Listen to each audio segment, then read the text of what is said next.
Namaste, and welcome to our continuing series in the Synthesis of Yoga, page 101. We are in the Yoga of Divine Works, Self-Surrender in Works, the Way of the Gita. So, beginning with the line, these are the conditions of our effort. So, the chapter is the self-surrender in works. We are discussing the Karma Yoga and the way of the Gita, what the Gita is recommending. Sri Aurobindo is following and he is expounding the Gita because he says that the Karma Yoga is best expressed in the Gita. So he is following that. There are small differences between the way of the Gita and Sri Aurobindo's yoga, but that we will see later on. So, what is the way of the Gita? How to do the Karma Yoga? The three essential things. These are the conditions of our effort, and they point to an ideal which can be expressed in these or in equivalent formulae. The first one, to live in God and not in the ego, to move vastly founded not in the little egoistic consciousness, but in the consciousness of the all-soul and the transcendent. I'll read the whole para. Second, to be perfectly equal in all happenings and to all beings, and to see and feel them as one with oneself and one with the divine. To feel all in oneself and all in God. To feel God in all, oneself in all. The third, to act in God and not in the ego. And here first, not to choose action by reference to personal needs and standards, but in obedience to the dictates of the living highest truth above us. Next, as soon as we are sufficiently founded in the spiritual consciousness, not to act any longer by our separate will or movement, but more and more to allow action to happen and develop under the impulsion and guidance of the divine will that surpasses us. And last, the supreme result, to be exalted into an identity in knowledge, force, consciousness, act, joy of existence with the divine Shakti. To feel a dynamic movement, not dominated by mortal desire and vital instinct and impulse and elusive mental free will, but luminously conceived and evolved in an immortal self-delight and an infinite self-knowledge. For this is the action that comes by a conscious subjection and merging of the natural man into the divine self and eternal spirit. It is the spirit that forever transcends and guides this world nature. We'll go into detail. He's talking of spirit. So what exactly is meant in practical terms, what it means, we'll have a look. These are the conditions of our effort. So what does the effort consist in? Effort is okay, but what do you do actually? That's what he's saying. And they point to an ideal which can be expressed in these or in equivalent formulae. You can use different words, but essentially this is what he's saying. Number one, to live in God and not in the ego. How can you live in God when you are living in your body? So, you have to, it comes by slow remembrance. You go on remembering the divine, remembering the divine, remembering the divine in everything that you do. Remember and offer. That is Sri Aurobindo's formula. Remember, in the beginning, offering may not be there. There may be only remembrance. You get up in the early morning, you think of mother. Late night you're going to bed, think of mother. You're going to eat starting your meal, think of mother. If you remember, offer what you're also doing. The offering of something physical is easy to understand. I have money and I offer it to mother. Offering, fine. How do you offer your thoughts? How do you offer your emotions? How do you offer your acts? By constant remembrance. So if you go on remembering, and then automatically you are associating everything you're doing with them. When you are confused, you ask for help. When you don't know what to do, ask them for guidance. Everything, refer everything back to them. So that slowly the consciousness changes and you start living not in your ego, where you have got desires, attachments. Those things slowly disappear because you are thinking only of the divine and the connection is made, and once the connection is made, slowly it can develop into living in God and not in the ego. So, to live in God and not in the ego, to move vastly founded not in the little egoistic consciousness, but in the consciousness of the all soul and the transcendent, the divine. Okay? The all soul is not the individual soul, it's a divine soul. Because your individual soul is not the all soul as yet. And the transcendent. So the first thing is to get rid of your ego. Then slowly. And how do you get rid of your ego? You can't get rid of your ego that easily because everything is shot through with the threads of the ego. The warp and the woof. Everything, your body, mind, life, everything is, egoism is there. It centralizes your being. Ego is very necessary. So therefore it centralizes you and you know that yes, this is me. Those who are not developed enough, they don't have an ego and their actions and all that are not focused and not purposeful. They're like a leaf in the wind. Anyone comes and suggests anything, they will do. But if you have a personality and you want to do whatever you want to do with a focus and a purpose, that's fine. But the ego is there. So the ego has to slowly disappear. How will you do that? By constantly referring to the divine. Next, to be perfectly equal in all happenings and to all beings. So, to be perfectly equal in all happenings. Something pleasant happens to me, I don't start jumping with joy. Okay? I take it calmly, quietly. Something unpleasant happens to me, I don't start complaining. I just meet it with a calm, quiet attitude. I also maybe try to understand why that unpleasant thing is coming to me. If you are very conscious, you will see that there is something in you which is attracting this unpleasantness. Mother says, if you want to change the physical world, change yourself. And then you will see that which is attracting the unpleasant experience, if you change that within yourself, nothing will be unpleasant anymore. The thing coming from outside will remain the same, but your attitude to it will change. The world is not going to change. The world it will sending you whatever it is, but you will not be affected by it. So, we can take the example, very easy example of a wind, okay? A breeze. When the breeze is very pleasant, it's okay, fine. But when that breeze becomes an intense storm and a tempest, you find it very unpleasant. But the wind is not going to change, but you can change your attitude to it. So then that will change. You will not feel it anymore as a nuisance or as something that is disturbing you. So that's what he's saying. To live, perfectly equal in all happenings and to all beings. There are so many human beings who are very well disposed towards you. There are many who are not so well disposed to you. There are strangers. There is a whole range of those who are friendly with you and those who are even inimical to you.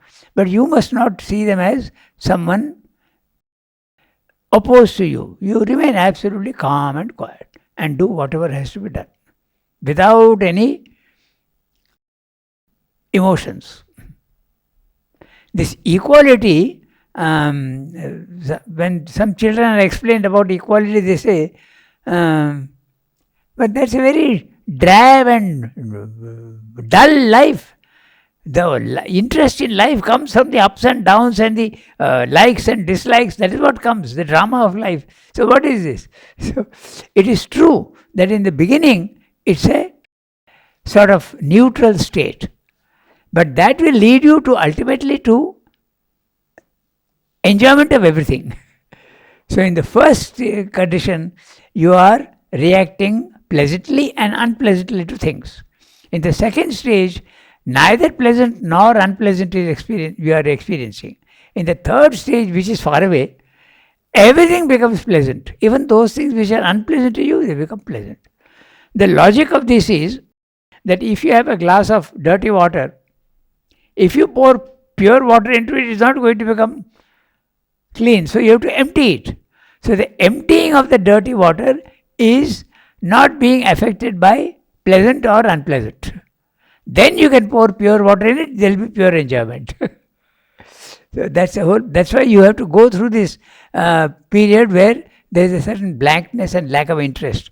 Many people have gone, there are letters also, life has become absolutely meaningless, all the joys that I used to have and all the enjoyment of youth has all gone, and I am Amal's famous letter is there. Okay, I am fallen between two stools. Neither have I got the divine consciousness, and I have lost all the worldly enjoyments. So what is this? That's very good condition. That's the first step, and then after that the true enjoyment will come. So to be equal doesn't mean to say that you treat everybody equally. Your reactions to everybody, you are not affected by anybody. The good example is the mother who loves all her children. I think we have discussed that once before. 4 children are there. 2 are normal, 1 is blind and 1 is lame. So the mother loves all of them equally, but she has to pay more attention to the blind and the lame naturally. So that doesn't mean that she's pouring more of her love there. She loves all equally. So equality is something like that. You look at them all without any emotion and without likes and dislikes. Okay, so perfectly equal in all happenings and to all beings, also to all beings. And to see and feel them as one with oneself. If you are in the cosmic consciousness, you lose when your consciousness comes out and goes to level 2 in the spiritual planes of consciousness. You are not identified with your body, mind, life. Normally the ego goes away, largely it goes away, and you can be in the cosmic consciousness. And when you are in the cosmic consciousness, everything is part of you. So either you are part of everything or everything is part of you. That's what he's going to say in the next one. Okay, he's saying to see and feel as one with oneself, to see and feel them as one with oneself. You are part of me. Okay, that's, you have to see that way. Feel them one with oneself and one with the divine. So not only you feel yourself one, but you must feel that everything is the divine. To feel oneness with others, but to feel also oneness with the divine. Okay, that I think comes a little later. The first stage is feeling one, everything is part of you. To feel all in oneself and all in God. So, first of all, you feel yourself to be one with everybody else, and the other one is you feel everybody is within you. So, Srimanda uses in the Life Divine, he uses 2 words, apprehensive consciousness and comprehensive consciousness. Apprehensive consciousness, you feel yourself to be with everybody, in everybody. You are the same. Your soul and my soul is the same. Your body and my body is all matter, essentially the same. Okay, that is the thing. But the other one is that everybody is in me. The famous story of Sri Krishna as a child opening his mouth because he is eating mud. His mother tells him, "What are you doing? Open your mouth." And he opens his mouth and she sees the whole universe inside. So those sonnets are there, the cosmic consciousness. So he says that everything is the largest stars in the universe are burning within me. Because there is also another way of looking at it. Your aura, which is there all around, with the growth of consciousness, that aura increases. That's why you people see those are capable halos around the saints, because that's a aura. So that aura can increase. And now wherever there are, everything is within you. Mother is coming 2 miles outside Pondicherry, she's feeling she is entering Sriramda's aura. 2 miles outside. So that's a cosmic consciousness. To be perfectly equal in all happenings and to all beings, to see and feel them as one with oneself and one with the divine. To feel all in oneself and all in God. To feel God in all and oneself in all. So this is expressed also in another way. The one in the many. In other words, the divine is the one, and he is there in everything, in every human being and everything. You can see the divine presence in everything. But there is also another thing. The one in the many in the one. That means you see the divine is containing everything. That's the second one. And the third one is the divine, the one becoming the many. It's not that he is there in you. You are yourself the divine. I see that. So 3 things. Seeing everything, in everything seeing the divine. Seeing the everything in the divine. You feel the presence and everything is in the divine. And the next one is that the divine himself has become all these things. The one in the many in the one, and one becoming the many. Okay, so we go to the next one. The third one. To act in God and not in the ego. In other words, if you are constantly thinking of the divine, naturally you will be acting in God. He will. There is a good description. We'll read that, then it becomes clear. To act in God and not in the ego. And here, first, not to choose action by reference to personal needs and standards. Personal needs and standards. Now look at that. Personal needs, he is using the word needs. It need not even be a desire. I can need something without desire. Even that is not to be done. He will arrange everything for you. Perfect surrender. Even if I need a cake of soap, okay, I should not, it's a need, but you should not act. He will act fully in you. He will provide that for you. Sounds very funny, but it does work that way. Many people have felt that. Whatever you need, things are coming by themselves.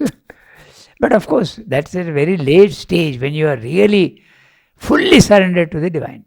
If you are not fully surrendered to the divine, part of that process starts. Things which you need start coming by themselves.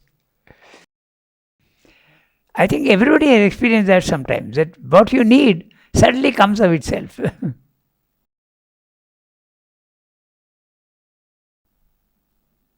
And here first, not to choose action by reference to personal needs and standards.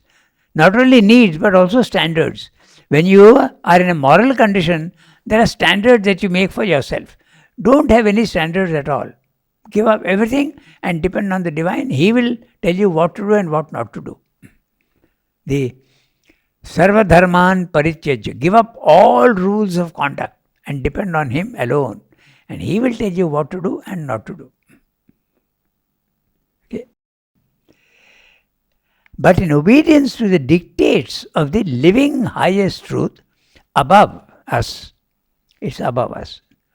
Next, as soon as we are sufficiently founded in the spiritual consciousness, not to act any longer by our separate will or movement, but more and more to allow action to happen and develop under the impulsion and guidance of a divine will that surpasses us.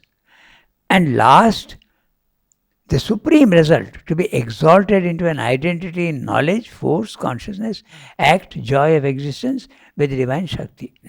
Even in this, there are gradations.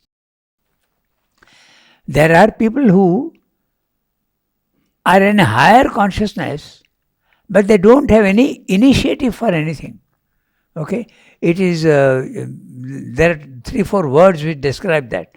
One is you are inert. You are in a higher consciousness.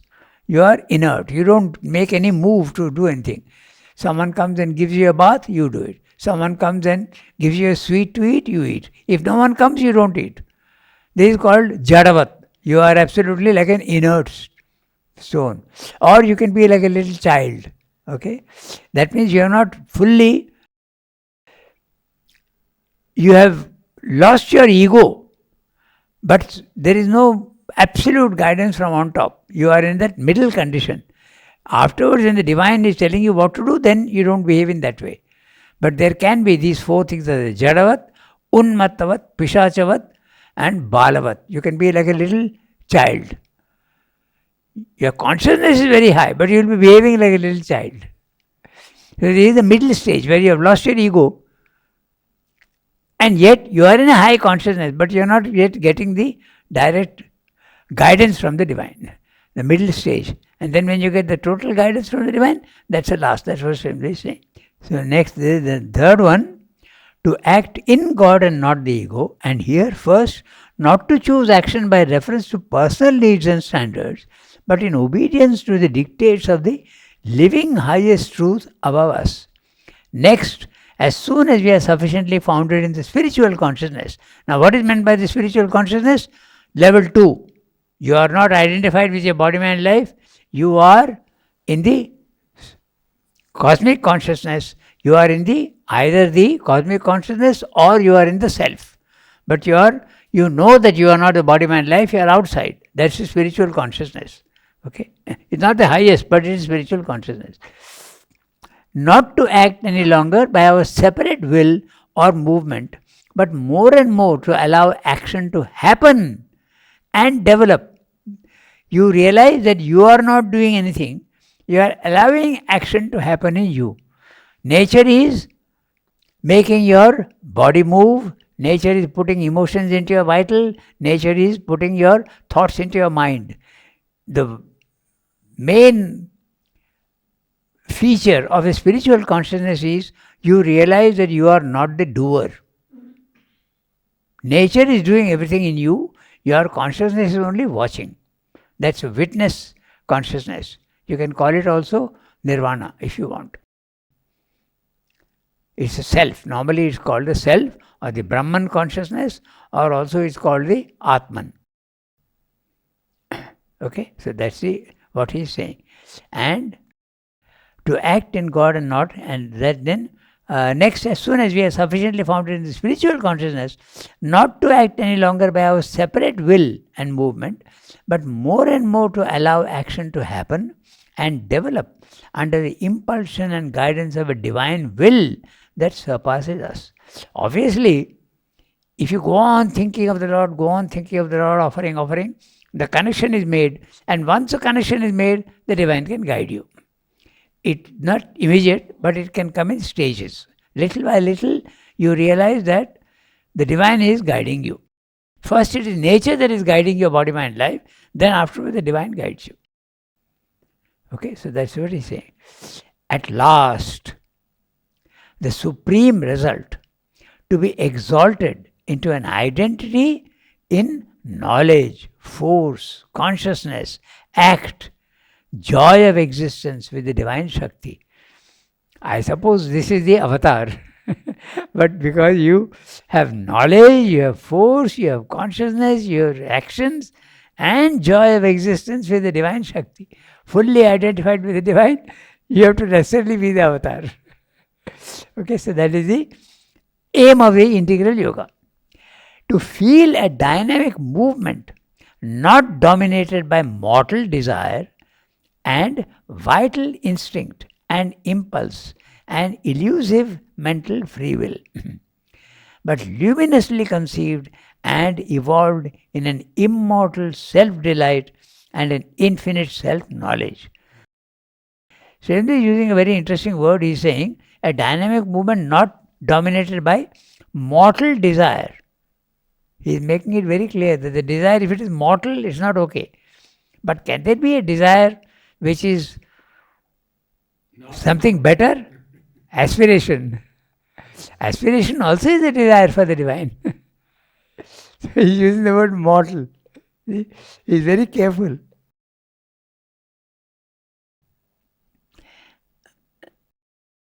And vital instinct and impulse and elusive mental free will. The mental free will that we have, we feel that we are free to do what we want, okay?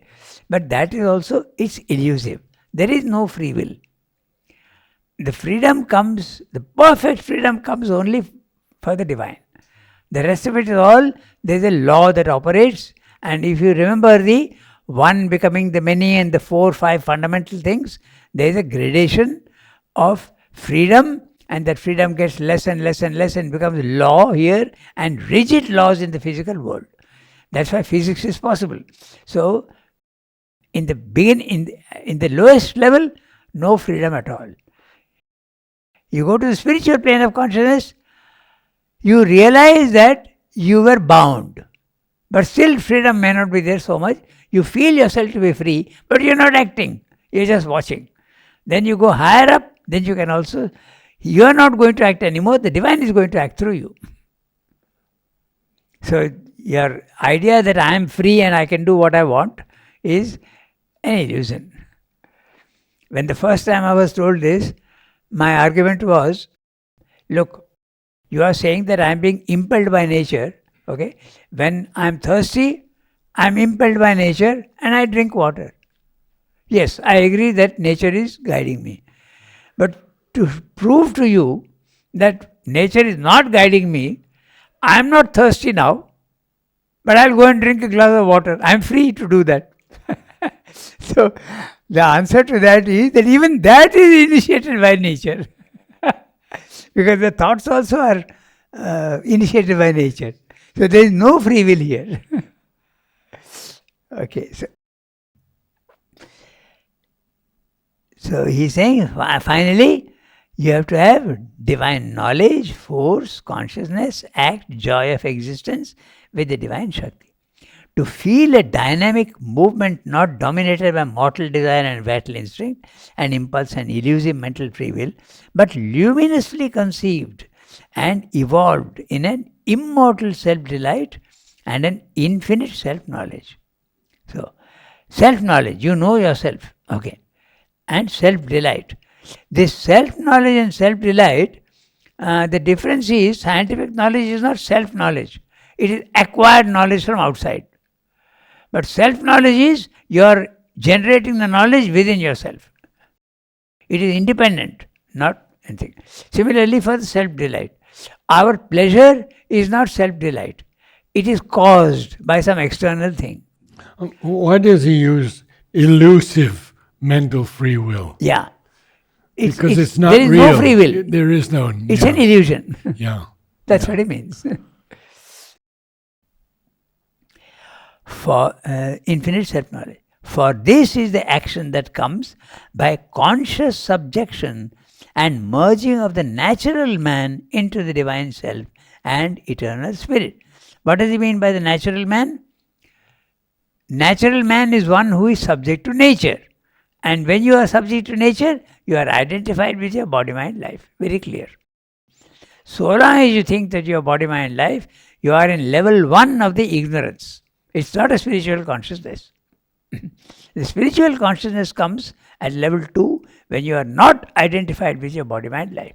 You are pure consciousness, you realize, I am not the body, I am not the vital, I am not the mind. These things are being operated by universal nature and I am just watching it. So that completes the section.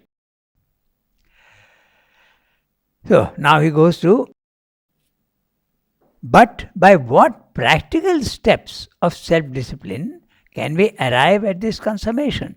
That's what he has said, to act in God, to live in God, and not an ego. So we did discuss a little bit of the practical aspects, but now he's going to give you the practical aspects. But by what practical steps of self-discipline can we arrive at this consummation? The word consummation means successful completion of something. It should not be confused with consumption, consummation. To consume is to eat or to use materials for industry or whatever. You are consuming materials. The word is consummate. So it's different.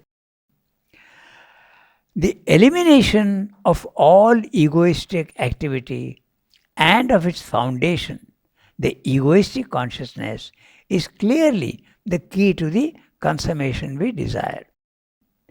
And since in the path of works, action is a knot we have first to loosen, we must endeavor to loosen it where it is centrally tied in desire and in ego. For otherwise, we shall cut only stray strands and not the heart of our bondage. These are the two knots of our subjection to this ignorant and divided nature, desire and ego sense. He has used the word ego sense. We'll discuss that a little later. And of these two, desire has its native home in the emotions and sensations and instincts, and from there affects thought and volition. Ego sense lives indeed in these movements, but it casts its deep roots also into the thinking mind and its will, and it is there that it becomes fully self-conscious. These are the twin obscure powers of the obsessing worldwide ignorance and the world that we have to enlighten and eliminate. So, he's using the word obsessing, okay? It obsesses you. These are the twin obscure powers, desire and ego. Worldwide ignorance. So it is something in universal nature also. Because universal nature also, there is a gradation. You are only part of nature. There is a whole gradation at the higher level. There is a darkness even at the matter is dark. And your body is part of the matter. Exactly and similarly, your vital also is a small portion of the pranic plane. So you are a microcosm of the macrocosm. There is a good relation between the two. So this is what you have to, that's what he's saying. Twin. In other words, they imply each other. If you have an ego, you're sure to have desire. And if you have desire, you're sure to have an ego. They go together. Now I was just thinking, there is somebody who told me, okay, I have no desires now anymore. Okay. But I am very fond of perfumes. Now, that is not desirelessness, because it can shift from perfumes to something else. The principle of attachment itself has to go. So when you say that I am now desireless and I have got only one desire, that is nonsense. There should be absolutely no desire for anything. That is the true desirelessness. Okay? By what practical steps, I think it's self-explanatory, but we'll quickly go through. But by what practical steps of self-discipline can we arrive at this consummation? The elimination of all egoistic activity and of its foundation, the egoistic consciousness, is clearly the key to the consummation we desire. And since in the path of works, action is a knot we have first to loosen, we must endeavor to loosen it where it is centrally tied in desire and in ego. For otherwise, we shall cut only stray strands and not the heart of our bondage. These are the two knots of our subjection to this ignorant and divided nature. Divided nature, you have a body, you have a mind and your life. And there is also a division in all of them.